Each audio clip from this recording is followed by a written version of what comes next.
2007, unos investigadores encuestaron a más de 180 profesores para saber si tenían estereotipos sobre estudiantes de 3 grupos étnicos. Los resultados mostraron estereotipos negativos, que catalogaban a los estudiantes de color como agresivos y tercos, a los blancos como egoístas y materialistas, y a los asiáticos como tímidos y humildes.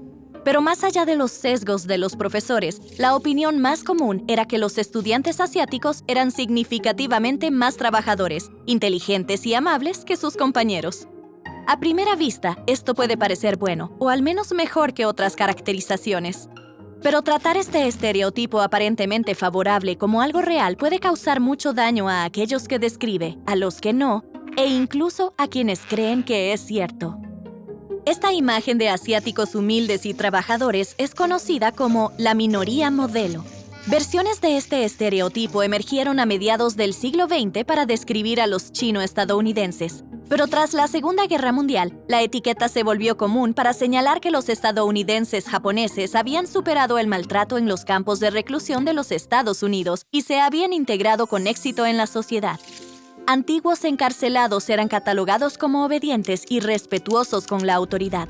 En las décadas siguientes, la minoría modelo fue la etiqueta para muchos asiáticos en los Estados Unidos. Pero la verdad detrás de esta historia de asiático-americanos es mucho más complicada. Durante la Segunda Guerra Mundial, Estados Unidos trató de americanizar a los estadounidenses japoneses presos. Lo hicieron con clases de inglés, ejercicios patrióticos y lecciones sobre cómo comportarse en la sociedad blanca estadounidense. Cuando se liberó a los encarcelados, se los instruyó para evitar volver a sus comunidades y prácticas culturales y, en su lugar, que se integraran a la sociedad blanca. Tras décadas de propaganda, los estadounidenses blancos tuvieron que ser persuadidos de que los estadounidenses japoneses no eran una amenaza. Y el gobierno organizó la cobertura de los medios para cambiar la opinión pública sobre los americanos japoneses, de posibles traidores a una historia de éxito. De hecho, la frase «minoría modelo» fue acuñada por uno de esos artículos de 1966, pero este artículo y otros como él no solo clasificó a los estadounidenses asiáticos como una minoría modelo, obediente y respetuosa, también criticó a las llamadas minorías problemáticas, sobre todo a los afroestadounidenses. Los políticos amenazados por el movimiento de derechos humanos usaron esto para desacreditar las demandas de los afroestadounidenses de justicia e igualdad. Presentaron una historia de éxito falsa de los estadounidenses asiáticos para pintar a los negros afroestadounidenses como inferiores. Esta narrativa separó a afroestadounidenses y asiáticos, borró su historia compartida de lucha contra la opresión junto con otros grupos marginados e hizo que las dos comunidades se enfrentaran entre sí. Al hacer eso, el mito de la minoría modelo también impuso una jerarquía racial, con los americanos blancos en la cima y todos los demás debajo. Es cierto que muchas personas que todavía creen en la minoría modelo, ya sea de forma consciente o no, pueden disentir con esta idea.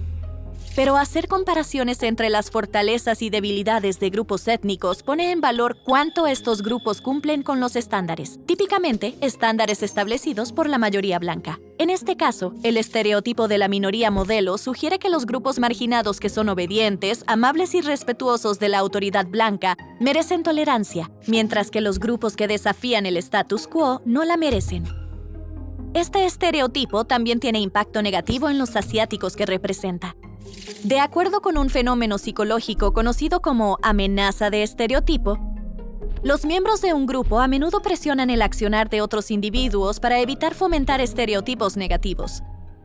Pero este fenómeno puede ocurrir entre supuestos estereotipos positivos también. Las presiones asociadas a llevar una vida con estándares altos puede causar bajo rendimiento, y es posible que los maestros no noten cuando los asiáticos tengan dificultades.